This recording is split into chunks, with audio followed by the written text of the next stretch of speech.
7:30. And so we are online. We have the applicant. I can see Jamie, his representative. So I'd like to welcome people who might be watching online to the June meeting of the Town of Pine Plains Zoning Board of Appeals meeting. For our agenda tonight, as far as I know, we really only have one applicant, and that is a public hearing on variance requests by the Hudson Company for their proposal at the intersection of Route 83 and Route 82. And being that we have the applicant online, we have his representative here, I would just, for any of the public that might tune in or be watching, if you would just give us a brief summary of the variances that you are asking the board to consider. I would note that from a seeker perspective, there is a coordinated review underway. The Town of Pine Plains Planning Board has been designated as the lead agency. So tonight we're really looking more for any comments and information and concerns that people might have specifically about the variances. Certainly we will hear other concerns, but if there are environmental concerns, they are best addressed to the planning board.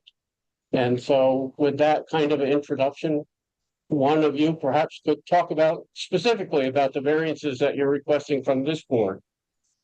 Thank you. I'm Karen Lucas. I work for the Bella Associates. Here representing the applicant. Jamie Gamble is proposing a relocation of his existing milling operation for 199 to the site at Route 82 and Route 83, the intersection there.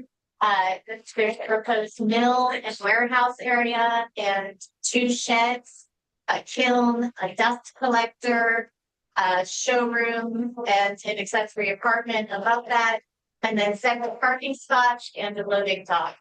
The site is approximately 10 acres. It's comprised of 1 lot and then a subdivided portion of an adjoining lot for, again, a total of 10 acres. There's an existing building that's 16,800 square feet on the site, and we propose to build additional buildings to go with that. We are seeking 8 variances. I'll run through them. One is for the maximum footprint area, where there's a limit of 6,000 square feet, and we are asking for a variance of 41,650 square feet to allow for 47,650 maximum footprint area.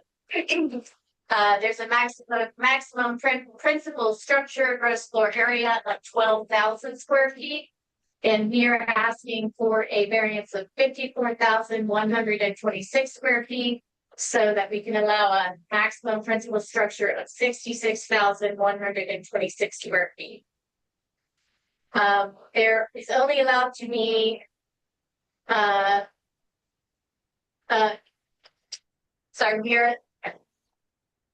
we are proposing 3 principal buildings, but only 1 is allowed. And there's a warehouse setback that's required of 100 feet, and we are proposing a setback of 21.6 feet. That's a variance of 78.4 feet. There's a front yard setback with a maximum front yard setback of 25 feet. We're proposing a maximum setback of 331 feet. Disparate to 306 feet. That's for the fire storage tank, which is at the very rear of our development. There are 105 off-street parking spaces required. We're proposing 32. That's a variance of 73. There are 9 loading spaces required. We're proposing 1, and that's a variance of 8. Then there's a wetland, the local wetland buffer of 100 feet. And we're proposing a buffer of 1 foot. So that's variance of 99 feet. Now these are all the worst case scenarios. So I can tell you, kind of going back to the top, that wetland buffer, for the most part, we're needing a 5 foot setback wetland buffer. There are 2 instances where we need a buffer where we know provide a buffer of 1 foot, but that 1 foot allows for the construction fencing. And it's in 2 areas, one area which is adjoining the easternmost access, right by the road, and another area where on the site plan, you would see there's this kind of like strange kind of like push into the site where a wetland kind of like really constraints are developed. Loading and off-street parking, our applicant, as you know, has been operating a facility of this type for several years. So he has proposed the parking that he feels is required. And it's far less what's required under the zoning code. The benefits on this are that it, results in less impervious coverage. And on that note, I'll just say that the lot coverage on the site is allowed to be 50%. We're actually only proposing 33%. So moving up, the front yard setback, the hamlet zoning is positioned to bring buildings closer to the street to create more of a village atmosphere. Obviously, that's not a good fit for a warehouse building complex such as this. But JD is proposing the showroom, and office space right off 82 and 83. So that's not, it's not that far off the 25 feet setback. But unfortunately, our biggest obstruction to that is the fire storage tank, which you would never want in front of your building at the side of the street anyway. So warehouse setback, as I said, is required to be 100 feet. That building is essentially already existing, non-conforming. More than one principal building, that's the function of Jamie's, operation. Maximum principal structure, maximum rubric area. I'll just say that this 6,000 and 12,000 max permitted maximums are based on a minimum lot area of 20,000 square feet, but our lot area is 10 acres. So, yes, it's a big increment, but I mean, it's a big difference between a 20,000 square foot lot and a 10 acre site. So that's our defense for the areas that we're seeking, area variances that we're seeking. Can I ask you a question? The 82 and Route 83, which one is considered the front yard for your variances? Are they both considered? Typically, when you're on a corner lot, you end up with 2 front yard setbacks. Okay. Yeah. Okay. All right.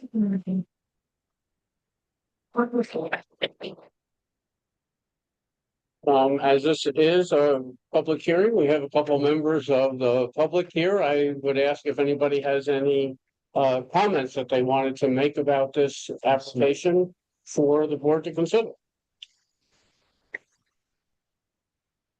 This probably just in excited was like being there for the meeting space it up was certainly put result of the Sure, if we could have your name, please. it's been vast and a lot of the street. News is being so our property doesn't come by property.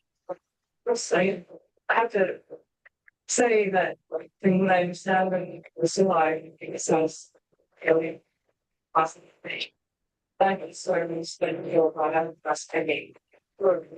Primarily have to do with potential noise in facilities, especially if I'm understanding correctly that some of the maybe primary millwork will be done in an open shed facility. And so again, I wasn't here for the previous meeting, so I might be misunderstanding that. So I think the noise issue would be my primary concern. And I also maybe misunderstood this, but was led to believe that the trucking shipments from the facility could start as early as 4:30 in the morning. So correct me if I'm misunderstanding that, please. Are you finished? I don't want to. I think so. Okay, for now, yeah. So I'll let Jamie answer to the trucking. As it pertains to noise, there is a noise analysis that was, and it will be submitted to the planning board and copied to the zoning board. I guess something like July 13th, I think is the submission date. Yeah. Um, so the analysis took into consideration the ambient sound conditions. So we did sound measurements, not Lobella, but another firm, Crawford Associates, did sound level measurements at 3 or 4 different spots in Maine. And just as a note that the ambient sound levels are fairly high in that location to begin with. So you have the highway garage. So there's a lot of noise with the trucking and unloading and whatever they're doing in the highway garage. You also have Route 82, which is obviously a good load of traffic. And then you have the maneuvering of stewards with, again, trucking, unloading of goods and services being sold there. So there's a fairly high ambient sound level.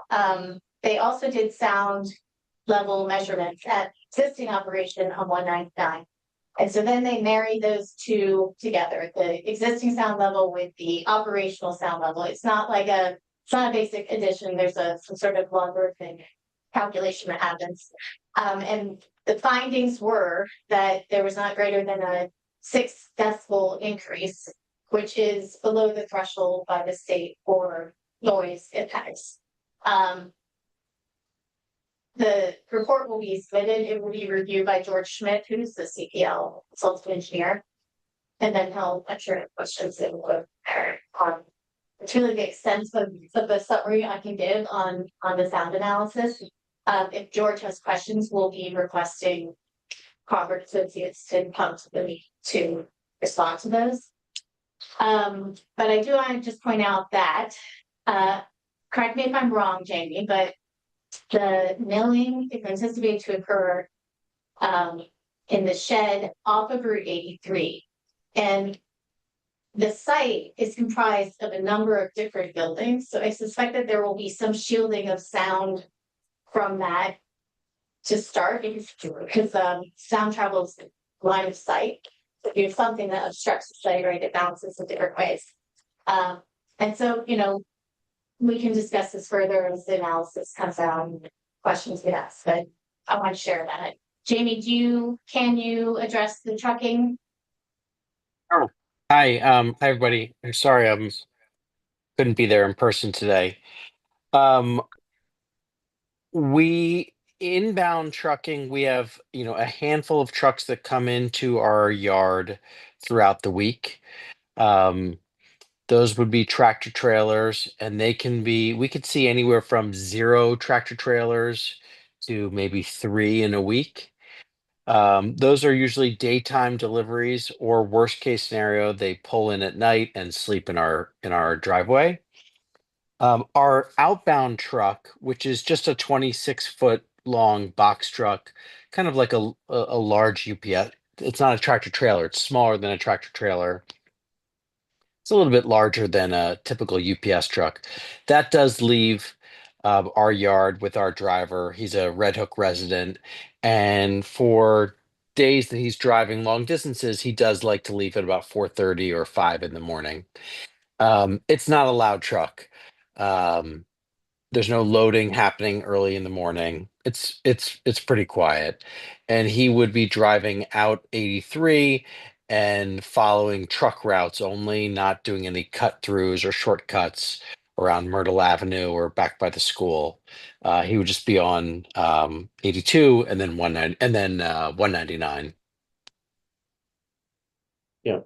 I just wanted to make the point because the Westfalls missed our sort of introduction. So the environmental review is being coordinated among the different permitting agencies. We are charged with, there are certain parts of the zoning that don't always fit each property, and that's why they come to the zoning board of appeals. Each property is kind of unique. You can't write a zoning law that fits every property, and so they have, for instance, wetlands and 2 front yards because it's a corner lot. So they are looking for distance and square foot changes to fit the property. The questions, I don't want to dismiss your questions because certainly we have them too. I've raised some myself personally, but your concerns, and particularly if you have a strong opinion that you would like to put into the site plan design is better.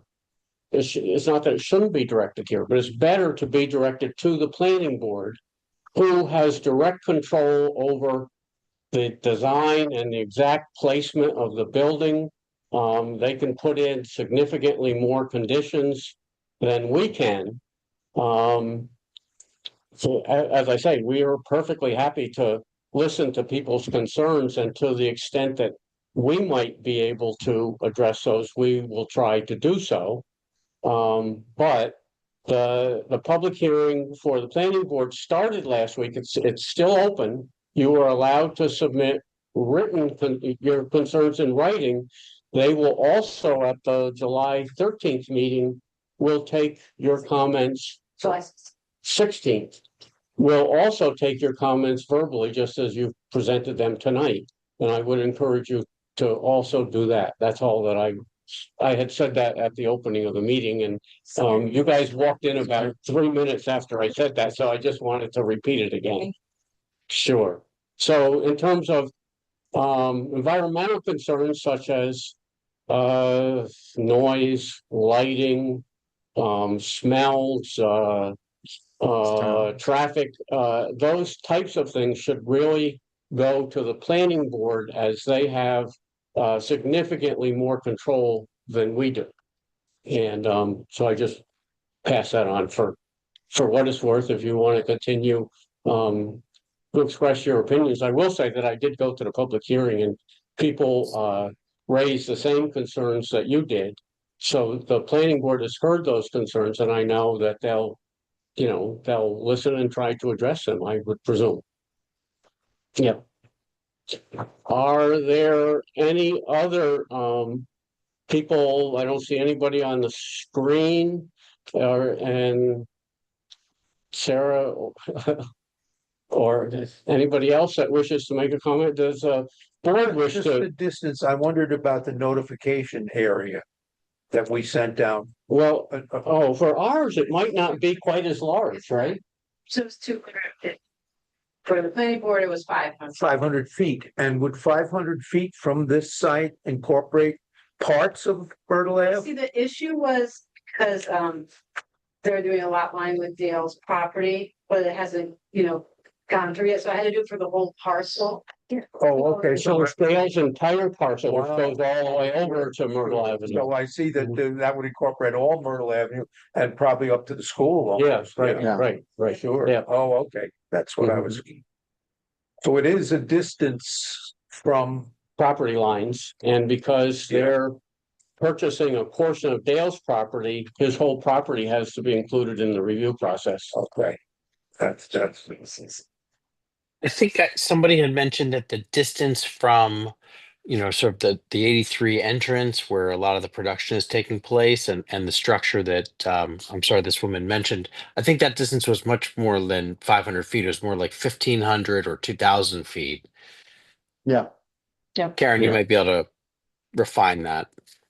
I cannot confirm that, but I can say that the nearest sensitive resource to our site is Greg Culver's Yeah, house right Eleanor here Culver's on house, yeah. 83, and that's from the house to our property line is 140.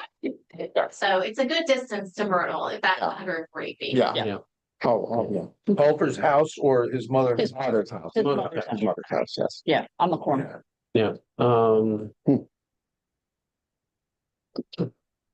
Hearing no others, it's not that I'm proposing to close. I would look for Karen to hopefully confirm some of this. I was almost late because I was still doing my homework, and I got writing and almost was late for our own meeting. But in my secret review, because we're doing a coordinated review with the planning board as the lead agency, and they have not made a determination at this point.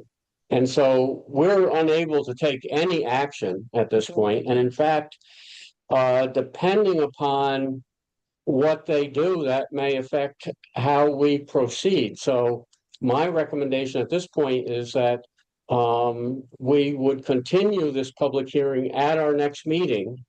At that point, perhaps the secret process may have been completed with a determination by the planning board as to whether, for instance, they might require an environmental impact statement or not. If not, that would enable us to go potentially move forward with our process. But I think that for now, the applicant wanted to have the public hearing, find out if there were concerns that they needed to address, and that was really the purpose of tonight's meeting. And so with that, I would say if there are no further comments from the public, we would we could complete the hearing for this evening with the understanding that if people wanted to send in any written comments to us or speak to us again at a continuation at our July meeting. And if that's agreeable to folks, that's what we'll do. Doc? That's good. And so is there a motion then to hold this open and continue it at our next meeting? Sign off second. Okay, any further discussion? If not, all in favor will say aye. Aye. Any opposed? I hear none. And so, So I have a procedural question.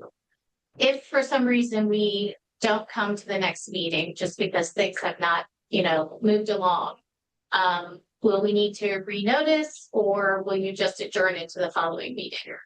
We don't. I think you can just adjourn it, but I just want to. Yeah. Okay.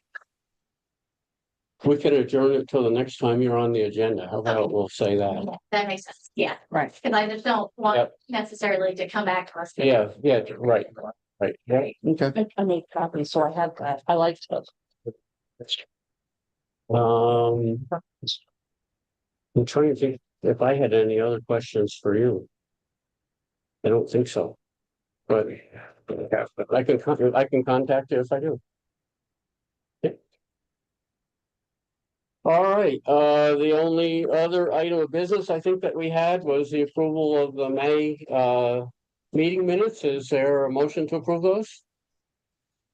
So maybe. I'll second that. Is there any further discussion? If not, all in favor, will say aye. Aye. Aye. Are there any opposed? I hear none. No. Is there a motion to, is there any other business anybody needs to bring from the board? Hearing none, I would say that we have a motion to adjourn. All right. And Easy we'll vote with our